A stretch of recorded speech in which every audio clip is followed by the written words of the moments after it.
Okay. Hey, everyone. And hi, Catherine. Welcome to the Working Wellbeings podcast. It's so amazing to see you.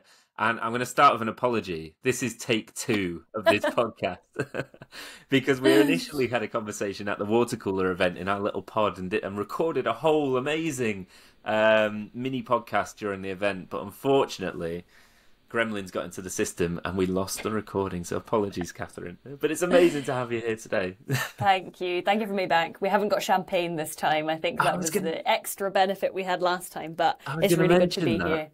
Yeah. I did think about emailing you before we started and saying, should we just get champagne? But as it's 11 o'clock in the morning, maybe. Can't imagine what my colleagues would have to say if I showed up with champagne at 11 o'clock in the morning, but you never know. Yeah. Well, hopefully, look, we've done a dress rehearsal for this then, so the quality of this conversation will just be even better than the first one. It'll be distilled down into the gold. Plus, we've got a little bit longer because the previous one that we recorded was a slightly shorter conversation, whereas got a little bit longer to get into into a few topics in a bit more detail, if that's all right. Yeah, definitely. Cool. So. I should start by asking you to introduce yourself. So would you like to introduce yourself to the audience and let us know who you are? Of course. Hello, everyone. I'm Catherine Ritchie. I'm the Wellbeing and People Experience Manager at Clifford Chance. I have been working in the wellbeing and people experience space for about 5 or 6 years now. I think I'm at 6 years now. I've kind of lost count. But typically, I've kind of grown through the kind of tech space and moved into law. And I've been at Clifford Chance for about a year now. And it's, typically high performance environments. It's been an incredibly interesting career so far. Shall I go? Shall I give a bit more background? Or no, just very quickly. So Clifford Chance, for those who don't know, so that's a law firm, right? It is a global law firm, yes. We're a large global law firm. Yes. Mm-hmm. Okay. Yeah, so it would be amazing to start from the beginning. So tell us where you went to primary school. No, not that far back. No, but one thing that we love to understand through these conversations is how people got to where they got to today. So I mean, maybe don't go back to primary school, but you can start as far back as you like in terms of where did you start on this journey towards the role that you find yourself in today? I think it's a really good question to ask because everyone I speak to about their wiggly journey in is very wiggly, particularly when you think about wellbeing and people experience and how that has kind of come to be an organizational role. So very happy to, I won't start at primary school, but at university, that's where it kind of started for me. I studied business with marketing and I went for business. I loved business in school. It was always my favorite thing. But as I went through my 4 years at university, I sort of began to realize that the most interesting thing that I found about organizations and learning about, the workplace was actually the people within it. And I had the great benefit of going on a work placement as part of my degree. And I was fortunate enough to be placed in a really kind of progressive organization. So I was, 18 or 19 in my job. And I sat there and they went, you have autonomy. We're trusting you to do your job. Here are our company values. And it's not something I was ever been taught at university. And it really intrigued me that what is the workplace? How do we engage with that? And how do we make that time valuable for people who spend so much energy and 5 out of 7 days of the week in this place, moving towards a collective vision? And it just fascinated me. So when I went back to write my thesis at university, I flipped internal marketing a little bit because, and I started looking at internal marketing. So my thesis was all about looking at how we develop organizational cultures through the lens of internal marketing, but also entrepreneurial orientation, because that was one particular element of the organization I'd worked in was we were all very much encouraged to come up with ideas and innovate and iterate and things like that. And I learned a lot about agile working, for example. And so I loved this piece of work. Honestly, I finished it early and I loved it so much that they said, stay and, do research with us and expand this area, because at the time of writing this, it was employee engagement, well-being, culture was not a thing that was really written about much in academia, other than Edgar Schein, founding father of what organizational culture is. There wasn't really much else there. But my decision I made at that time was actually want to go and see how we can do that first, because if I've learned anything from writing a thesis, it's that, Edgar Schein's work was written in the 1980s and still people don't have an understanding of how we shape organizational culture. So Anyway, fast forward a little bit. I had my first kind of really, what's the right word to say? I guess it was like the place I experienced the most growth in this space, and I really managed to get my teeth into employee experience was when I worked at Bulb, the renewable energy provider. It was honestly a fantastic couple of years I spent with them. And that's where I really began to get into the nitty gritty of what a, people value proposition is, or an employee value proposition. What is it that connects people to this workplace every day? And I think we were really fortunate at that time to have really great leaders and people that were really connected to why we were there. And we had quite a young demographic as well, which is very interesting because it was not a transactional thing. People would show up and say, actually, I'm really dedicated to our mission. And so when I was working in that kind of environment, I worked to develop things like our internal comms, our well-being. I worked with across all of our benefits. We like learning and development, events, recognition. So creating schemes, like we had an award scheme that was really popular.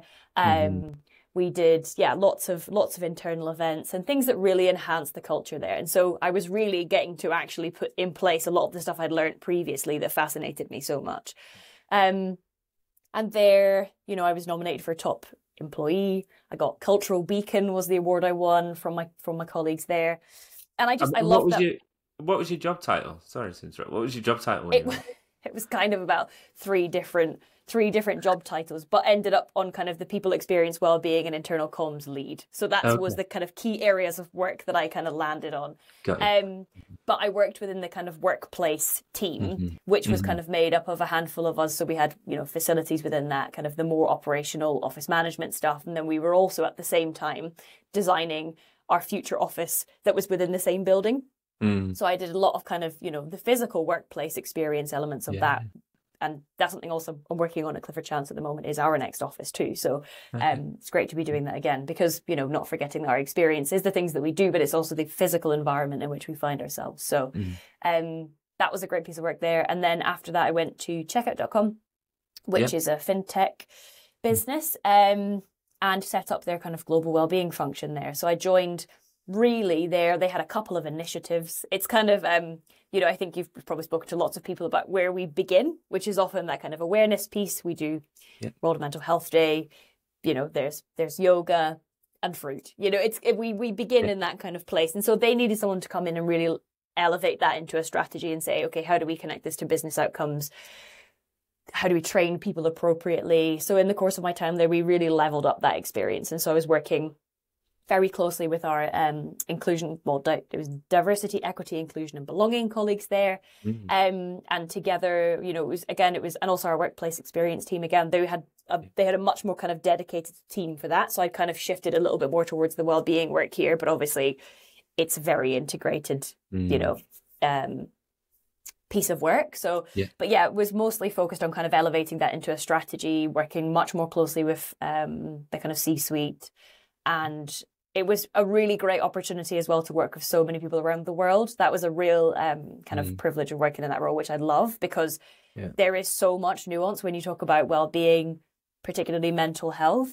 In some areas of the world, it's a totally different conversation than what we're having in the UK or the US or, in some more established countries that have that vocabulary. So there, for example, Checkout's second largest population was in Mauritius.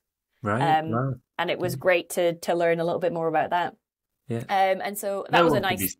No one can be stressed in Mauritius, right? Surely. That is what they said to me. A lot of the time they were like, oh, what did you do this weekend? I was at the beach. I went to the spa, But that's the really interesting thing is that like you have it. But when you talk about mental health in the UK, while we have that vocabulary, life here is not like that. It's a very different environment. So... and different stresses, I'm sure. Like I said, yeah, I'm saying exactly. that's slightly tongue in cheek, but life is life, and the sun's not going to fix everything. No, of course. So, but I think it's, but again, it was just really interesting to have that kind of that interesting perspectives there, I guess. And so one of the things, a great example of that is the Mental Health Champions Network that we had there was full of really dedicated people from very far corners of the earth, which was great. And for that role, I got highly commended in the Make a Difference Awards for a best multinational program for the kind of work that we did to elevate that. into more of a strategy. So that was really good fun. And then left there last year and then came over to Clifford Chance. So again, a very different shift. Working for a partnership structure is different from working, an LTD. Yeah, it's very different, but challenging in an interesting way. It's just a different kind of setup and structure. And obviously, while law is a high performance environment, much like the other ones I've worked in, it's a different business model as well. Everybody knows about the billable hour. So it's a new set of challenges. I think, it's not, we see stress is a risk like it is in any high performance environment. But the way that we do work is very different. And I think there are some unique challenges around that in law. And I think when I sort of finished in the tech space, I did want a different challenge. And I've definitely got it. So that's where I found myself now. That's the story. Yeah, that sounds great. Sounds really good.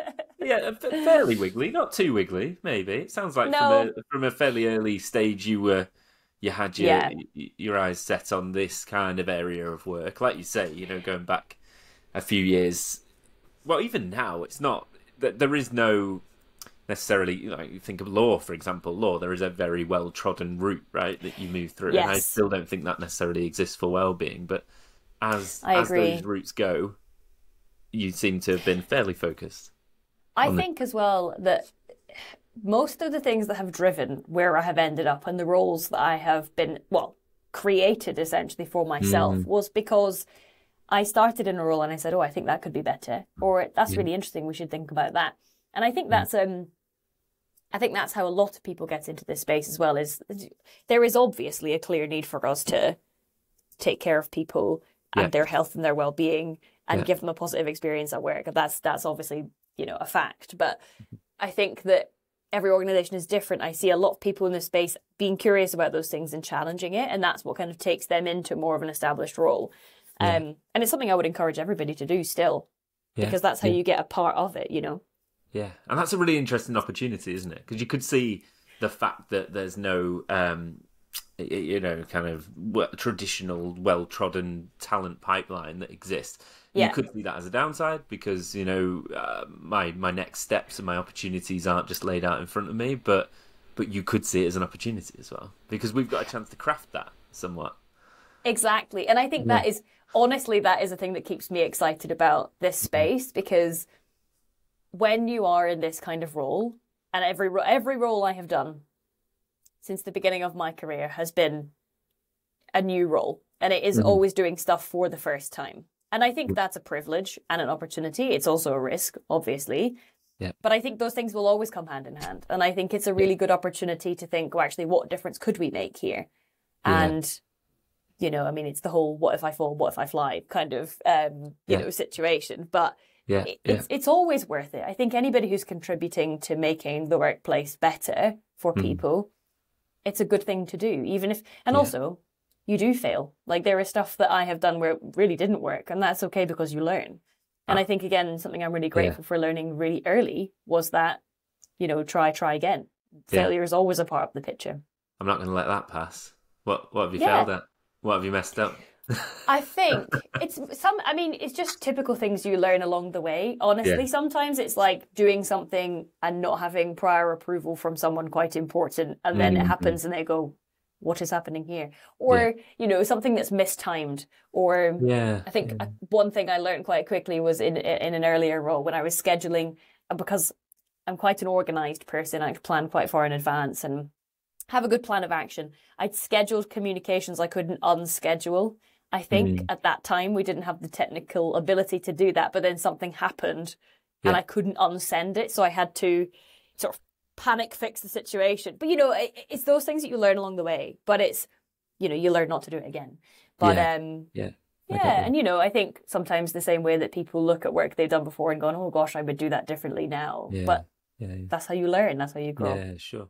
One for me is underestimating how how on board people are when it comes to well-being at work, because we work in this space, right? So you're like, people just get it now. People get it. We're past that stage. We don't need to tell people what Totally. well-being is. Like, that's done. Exactly. And then you meet a group, even fairly senior decision makers with it, and they're talking about this subject, and you're like, they don't really get this. And I need to, we need to have a conversation before we get into what we're actually going to do and interventions and all that sort of stuff.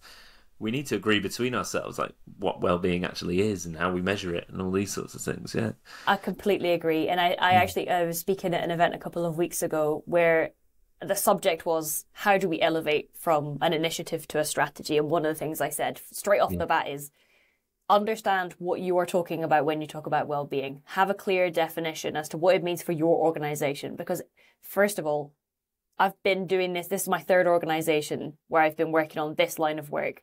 And every time it's been different because the people are different. The environment is different. The stresses and pressures are different. Your stakeholders are different. And that should be reflected in your definition, your approach.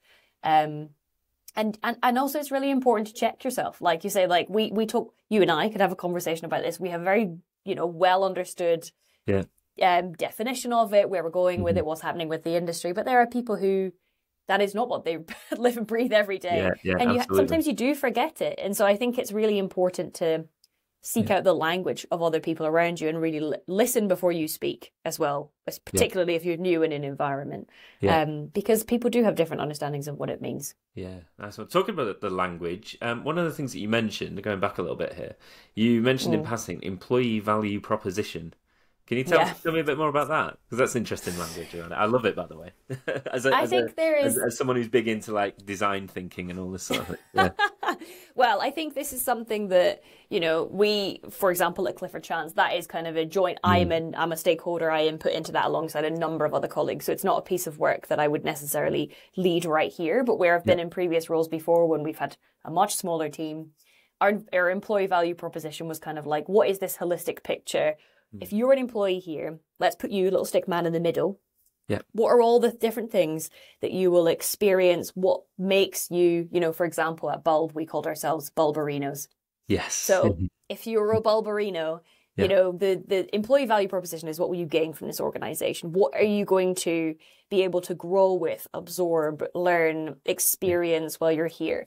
And so and again, that is something that is very different for every organization. And the language to kind of call on that piece is very different. Again, I mean, we had Bulbarinos because we were a young, demographically and in terms of how long we'd been a business at Bulb. Yeah. And so that was important for us because it was a sense of identity that we had while we were growing so rapidly. When I was at Bulb, we were Europe's fastest growing business for, I think, 2 years consecutively while I was there. And so we had a lot of growing pains, but that shared sense of identity and the value proposition covering things like, the type of like opportunities you'd have to grow and stretch in your career and things, and people, mentors you get to work with, for example, who have come in as leadership, and being the first at doing the thing that we were doing, was part of that employee value proposition. But there is a lot of theory about this, and I'd be happy to give recommendations to anyone who wants to kind of think about how they might design their own. But yeah, we called upon a different couple of models there while we were thinking about our EVP.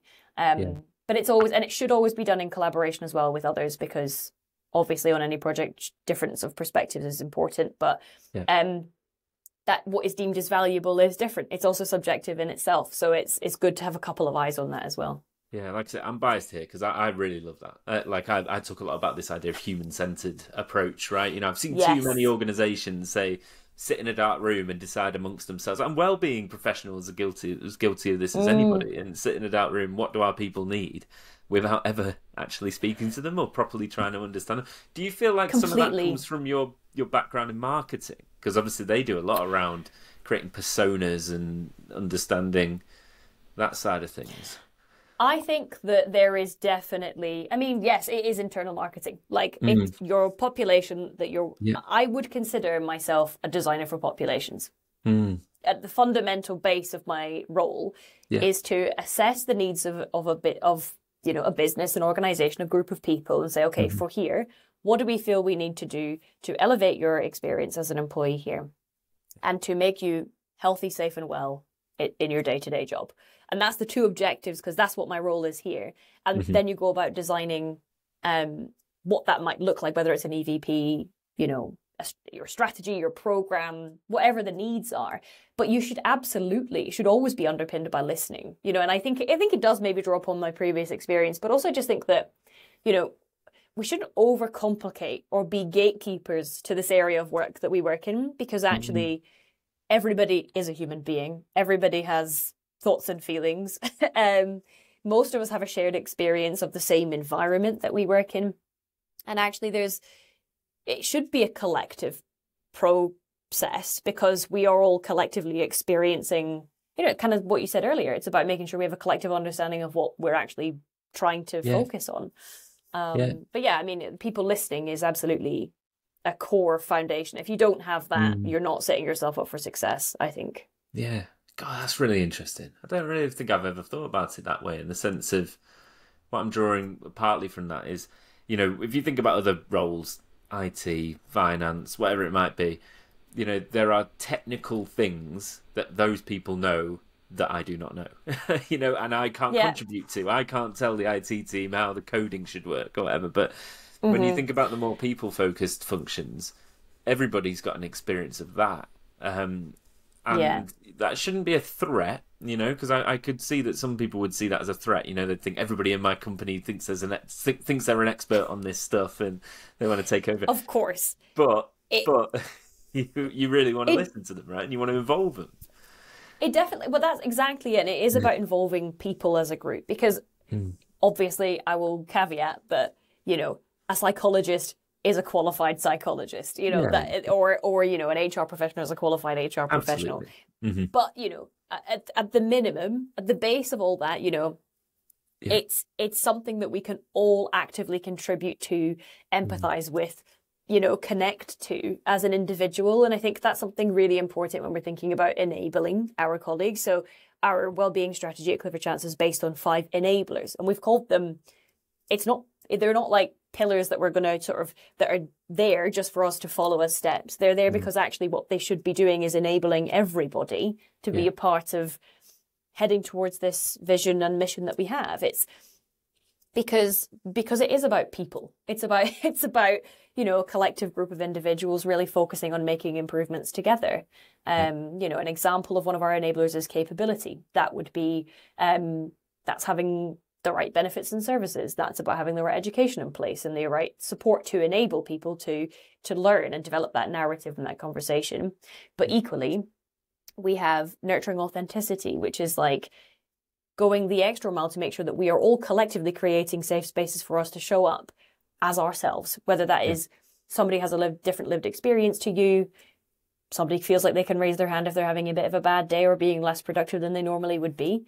You know, it's about, that's a good example of a couple of things that's why we've called them enablers, because it is actually about empowering everyone collectively to move forward together. You know, you can't have me and, you know, my colleague being 2 people that drive the whole conversation, because that's just not how this works, you know? Yeah. No, I love that. I love that around. I think with that, whether you're doing this consciously or subconsciously, that background in marketing and the importance of language and how you communicate to the workforce, it comes through. And I think that's where really important. You know, it totally is, because and I think, you know, that's where I think communicating with people is something that I enjoy doing. That's why it's been a part of all of my jobs, you know, when it's been people experience and wellbeing and internal comms, was because actually, in order to influence our experience, is about the conversations we're having, is about the language that we're using. Even nurturing psychological safety is based on the language that you use. And language is so important, you know, and it even transpires into the inclusion piece as well, particularly for that. Again, to have a safe space for someone with a different lived experience to your own, it is about the language that you use and having, you know, being really aware of how you talk to people and how you communicate also as a firm. You know, we think about our well-being, well-being and people experience across the kind of individual, team and organizational level. And we always try to think about those 3 different lenses when you're thinking about the work that you do and what it means for each of those different, you know, individual, team and organization. Yeah, because language is really important. That is something I feel very passionate about. Yeah, it comes through. It comes through. Okay. I can tell. So just again, so it's just you scratched the surface before about the challenges or opportunities of working globally. It'd be good to just explore that a little bit more. So obviously you've worked in roles where you didn't have a global remit, and then ones where you did. You mentioned there were differences in perspectives. So there anything else you'd add to that?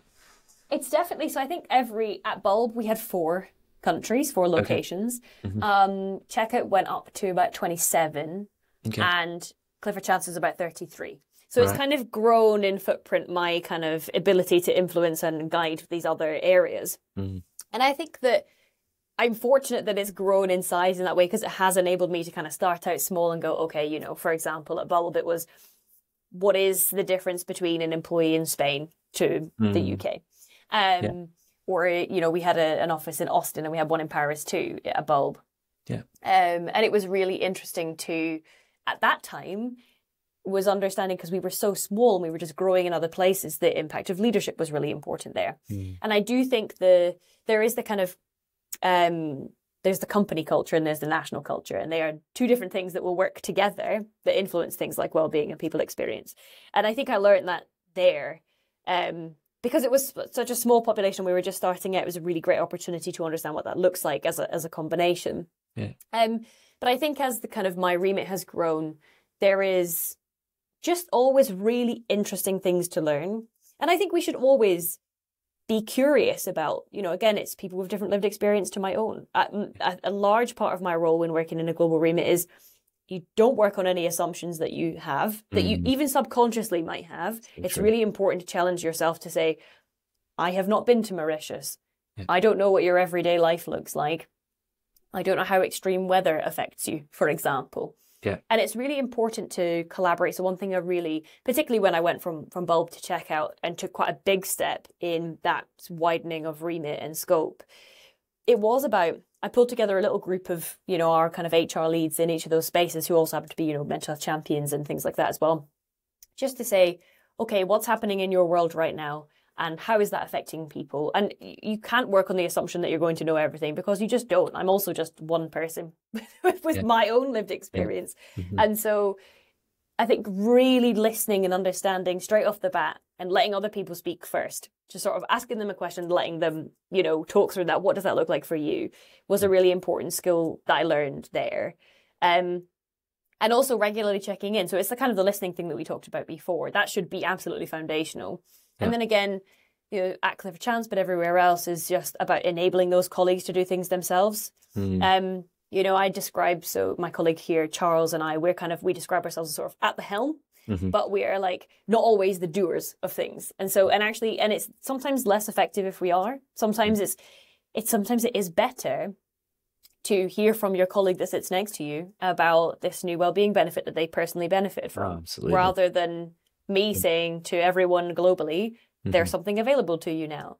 And so I think I learned quite early on that is so valuable. In the same way that storytelling is important, again, language, but if storytelling is important, but you're more likely to, you know, recognize the impact or feel like you want to be a part of something if somebody who might speak your own language, has had a similar lived experience to you, works from the same environment, says something to you, it lands differently than if, you know, someone in another country who happens to be in global headquarters says that. And that, again, I'm sorry to interrupt. I'm smiling because that is such a marketing tactic as well. You know, so if you're thinking, what do I buy? Not wrong. Do I listen to the advert with the person who's being paid by the company to buy me something, or do I ask, you know, do I listen to my mate or my family member who's experienced something? And I'm like, oh, that sounds really good, you know. So I mean, that's true because it's communication, because it's language. It's like it's just it is about how is this information going to land in a way that is meaningful to someone. And I think that those things can be applied across the board. They can be present in all sorts of ways. I think, you know, I think the term marketing is sorry, I'm not trying to turn you into a marketing professional, I promise you. No, but what I'm saying is, though, I think what's really interesting is that people feel uncomfortable about that term because it feels like we're selling things that people don't need. That's what I think the kind of like, oh, I'm not a marketer. But actually, well, firstly, I think everybody has a capacity to be a marketer, but I think Yeah. for me it is it falls those ideas and those like the approach and the strategy around that. Yeah. It really comes down to how we meaningfully communicate with people. Yeah. Marketers use it because they want to sell stuff, but like I want to use it because we have a very clear vision of what we want to achieve and something that we feel everybody can be a part of. So it's everybody should be a part of Intuit. I'm not going to use the word bought in because that feels too marketing now. We've And I'll accuse you of being a marketeer again. No. I'm with you, and I love the way that you're talking about that, because, and I don't think you should take that for granted either. Talk to a lot of people who are very technically able when it comes to well-being, but maybe missing a piece that's around. It's about communication, and it's about selling ideas, and it's about shared vocabulary, and all this sort of stuff. Exactly. That doesn't necessarily come immediately to people's minds. Yeah. And I feel that genuinely, a lot of the sort of speaking that I've done and where I have helped people is around that. It's about sharing that story. Like, what is the story that you want to share? Where do you want people to be on board? Where are you going? How are you going to do that? Like, it's all those things that are actually sometimes the hardest things to do, because you get a very clear vision. Yeah. You could have all the risk data, all the data there. That how you're actually going to do it and bringing people along with you is often the biggest challenge. And so I think that's where all the language comes in. That's how you think about your strategy. That's enabling individuals, empowering different communities. That's what that bit is about in the middle. Yeah. Yeah, it's true of so much of the space that we operate in. You think about initiatives as well. You spend a lot of time, effort, and resource putting together an initiative, and then it's not taken up as much as you'd like it to be, and you think, oh well, the initiative must have been bad. Well, no, maybe the communication of that initiative was the bad point, or how it was created in the first place, and whether people were bought in from the beginning. What it's connected to, tell me why. Yes. Particularly, I've worked in incredibly time-poor environments where you have to be very clear about why somebody should spend an hour learning about their mental health or physical health or whatever it is. That piece is a really big part of it. It's also the thing I enjoy doing the most, which I think is why I've been fortunate enough to spend, a good amount of time in this space. I really enjoy it. Yeah. And I'd just like to reinforce, you said as well about checking assumptions. I just wanted to reinforce that as well, because I think that's really important. The thing that sprung to my mind there was assumption of difference as well as similarity. That kind of doesn't make sense. But the anecdote which sprung to my mind, which I've probably shared on this podcast before, but is I remember I was delivering a workshop, this is going back a few years, in Bangladesh, and I'd never been to Bangladesh before, and I was expecting such a different lived experience, and absolutely there were huge differences. However, I was also stood in a building in Bangladesh, and they were all moaning about the parking, and I was like, oh, I could be in London, I could be in Manchester, having this same conversation. You make this assumption that they will be affected by such different things, but no, we're human beings, and there's lots of similarities as well as difference. Yeah. Totally. And I think as well, a lot of the time, I think it's important to challenge ourselves to we don't always know somebody's story, even if we've met someone a handful of times. And also for things that we do know, it's important to challenge ourselves not to, make sweeping assumptions about anyone or anything or any country or, culture, like we said. Yeah, it's good advice. It's good advice. Just sticking on just one final question around the global aspect of your role. And you might not be able to answer that, I don't know, but given the fact that you work in the legal profession, I was hoping that maybe you could shed some insight into it. So do you have to consider, or how often do you come across considerations related to legislation in different countries? So there's quite highly publicized ones like France's, and I think Italy, and there's a couple of other countries, right to disconnect, and that's slightly different from here. We've got the right to flexible working, right? And there's other countries, Germany, have got very strict rules in terms of what data they can share about the mental health and well-being of their employees. Do you run across any of that? And there is a little bit. I mean, definitely from the data perspective, I've talked extensively about why listening is really important. And actually one of the pieces of work that I led on for, we do a global people survey where we hear everybody's thoughts on various different subjects. But the data, I led on the data privacy part of that, because it is so complex, because there are things you can ask, and also if you are the person that's building a survey, which we had a team working on, but it means that you have to build your survey. For example, we have to build it in like about 20 different ways, because you can only ask certain things in certain places. But actually, Germany is a really good example. One of the things that really challenged us to do was that, where can we find a streamline for this so that we can gather as much information that might already be in our HR system, for example, instead of having to ask individuals. We don't have to ask it because we already have it. And it's still okay because we're not asking it, but it is actually useful information that we might be able to absorb in the back end for analysis purposes that we host as of, privately as an organization. As an HR colleague, I could look at that. But it's definitely, the data one is for sure something that we see. Right to disconnect is very interesting. I think we do, I'd really try to, again, in the challenging myself piece, to really understand that what's going on in other aspects of the world. So it's how is that, even if it's a country that doesn't have right to disconnect, or however that manifests, because I think right to disconnect is experienced differently in other countries, or in the countries that do have it. But even in the ones that don't, people saying, oh, that's really interesting that country is doing that. Why don't we have something like that? And actually, so again, not focusing on those that just have it, but focusing on what is the bigger picture. Are we seeing conversations about that pop up somewhere else? And what can we do to enable that discussion, hear what people have to say about that? Because again, we shouldn't be fearful to shut down conversations about things. It's about, okay, that's really interesting, that's coming up for you. Let's talk about that. What are your thoughts? And, it's important to enable discussions around things like that. But I think it is absolutely about keeping an ear to the ground on everything. And again, we have a really strong network here of, at Clifford Chance in particular, of our regional HR leads are a part of a group with us in Wellbeing, so that we focus particularly on how can we enable them, in their areas, like I said earlier, but also tell us what's happening for you. And that group is so important, because they, and particularly being a regional HR expert, they are the ones that have the best idea of that legislation, employment law, the experiences of individuals, the expectations as well of people who might be entering the workforce. They are the people that have that. They're the best people to answer that question. But I, in my role, do tend to keep a kind of ear to the ground, and again, remain curious. Like if you're, like I was chatting to a colleague who builds emails yesterday on a call in Delhi, and I was talking to him about, he sort of said, oh, I'm working till 2 a.m. my time. And I said, it's really interesting. Like, what's the shift pattern? He was telling me about the structure of his team. And it's okay to ask questions as well when you're just talking to somebody else about a totally unrelated subject. But, learning about what people's experiences helps you, all this information helps you build a bit of a bigger picture, or how something that might be being led centrally is landing locally. So it really comes back to that kind of listening piece as well, and just talking to people. Yeah, I mean, look, I obviously love that, because I don't know if you know, but we've got a community. The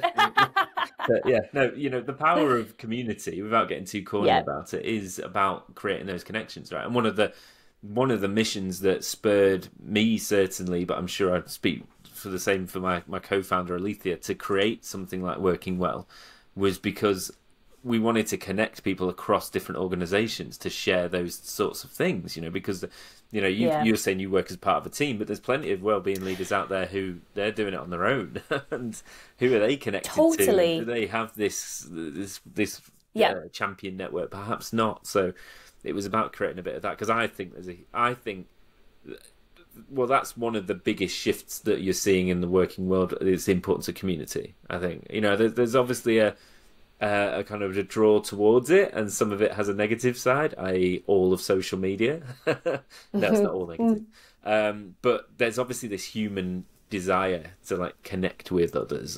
There is 100%. It all feeds into, there's a wealth of research about, shared sense of purpose, cultural identity, belonging and connection is really core. In our lives, but our work plays a really important part of that, again, because it's typically 5 out of 7 days of the week, you're with the same people doing the same thing or heading in the same direction. It's that is really important, that sense of community. And also, I think, before this role, I was a team of one. I collaborated heavily with other people, but for well-being and people experience specifically, when I was thinking about those EVPs, when I was thinking about what the strategy was going to be at checkout, it was, you know, all of those things, again, doing it for the first time in those organizations, there was no one else there who'd done it before. So it was those communities and that sort of best practice piece. Best practice and checking in with other people that do what you do is important anyway. At any level of your career, that's important. But I think especially if you are a team of one, ask the questions and challenge yourself. Like, be curious about what other people are doing. But connecting you to other people that do what you do is not only good for you as an individual and your career, but it's also, it really helps you deliver better in the space that you're trying to deliver in. It's really important. Yeah. Oh, yeah. I'm trying to think where we should finish up with the last few minutes, but I'm on an hour and I'll ask you about the future.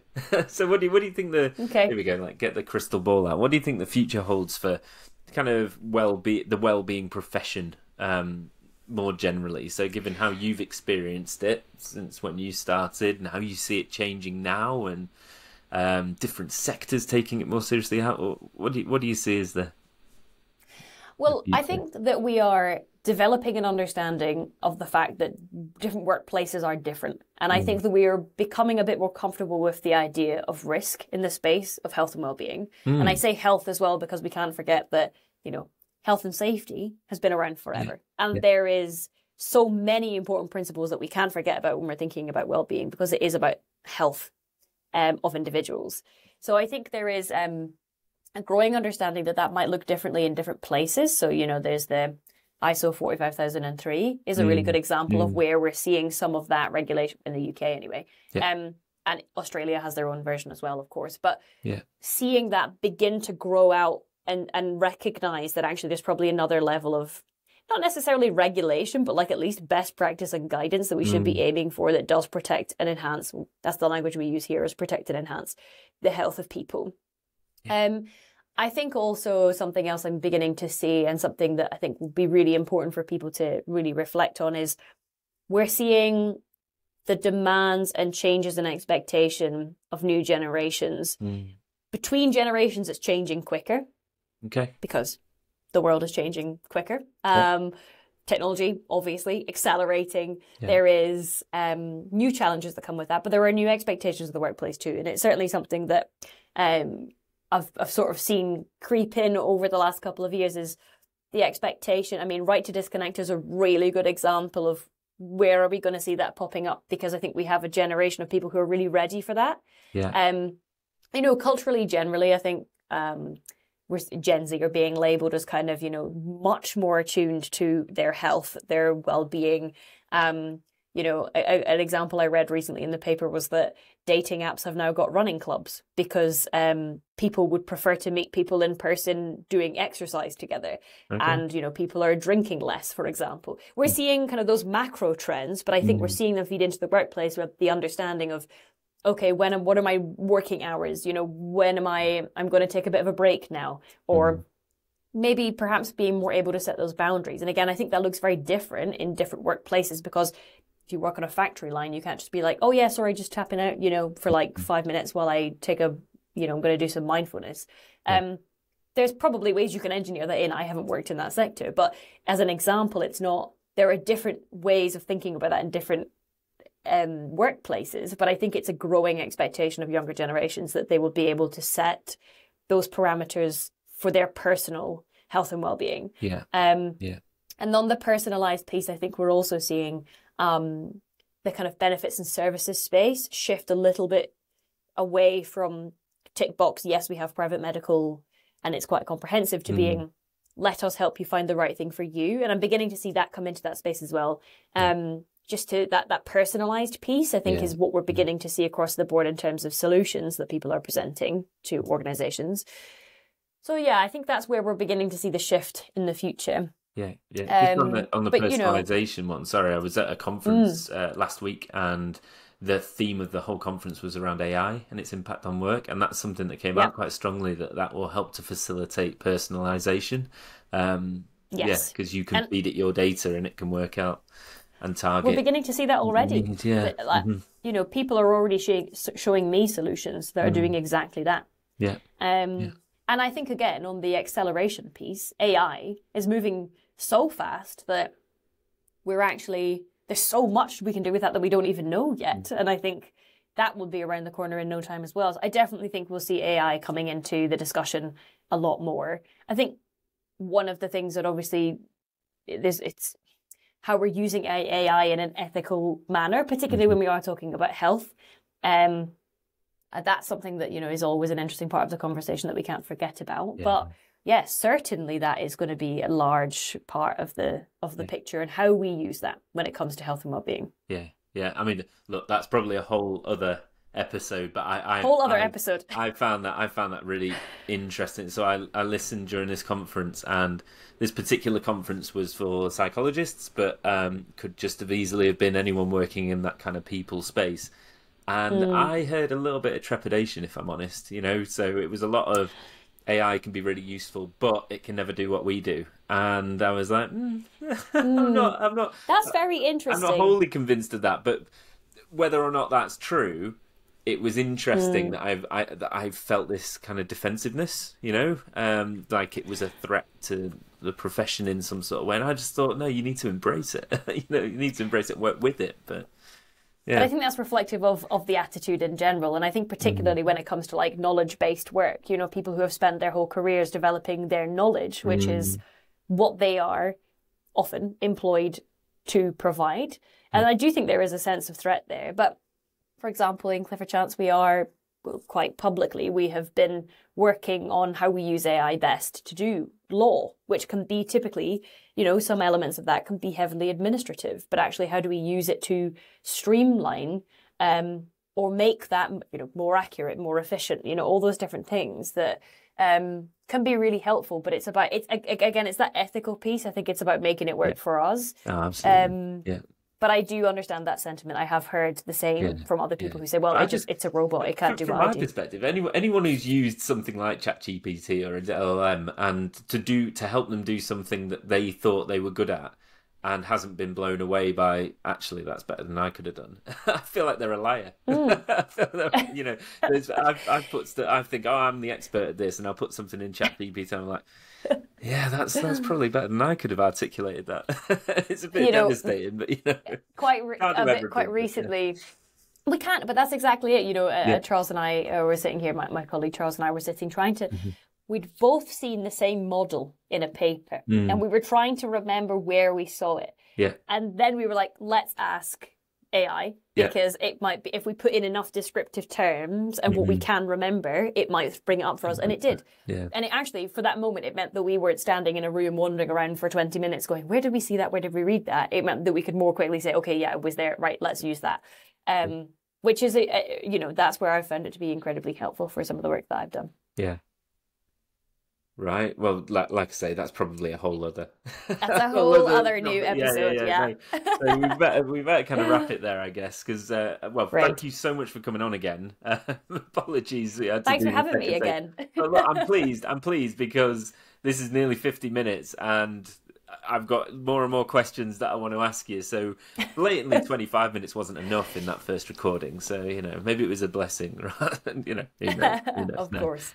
Maybe not. Look, final thing, I guess, would be where can people find you if you want them to find you?